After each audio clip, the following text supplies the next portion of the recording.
இதுக்கு முன்னாடி பல தடவை இங்க வந்திருக்கோம். எல்லாரும் எங்க பேர்ல அன்பா இருந்திருக்காங்க, குடும்பத்து மேல அக்கறை காட்டிருக்காங்க. ஆனா இப்ப எல்லாமே மாறி போச்சு தம்பி. நாங்க நினைச்சு வந்த குடும்பம் இது இல்ல தம்பி. இவ்வளவு பேசினதுக்கு அப்புறம் எப்படிப்பா எங்க பொண்ணு இந்த வீட்ல வந்து வாழ முடியும்? கௌரவத்தை சொல்லி எங்களை குத்தி காட்டி பேசுனாங்க. அரை மணி நேரம் கூட எங்களால இந்த வீட்ல இருக்க முடியல.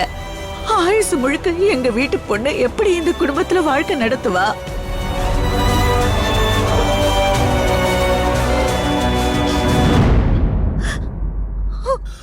பணம், காசு, வீடு, பங்களா இதெல்லாம் எங்கிட்ட இல்லைன்னு எங்களை பரிகாசம் பண்ணி பேசுறீங்க.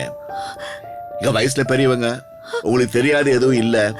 இந்த பணம், காசு, சொத்து, சுகம் இதெல்லாம் எதுவுமே மனுஷனை காப்பாத்துதுமா? கொஞ்ச நாளைக்கு முன்னாடி சென்னையில ஒரு வெள்ளம் வந்தது.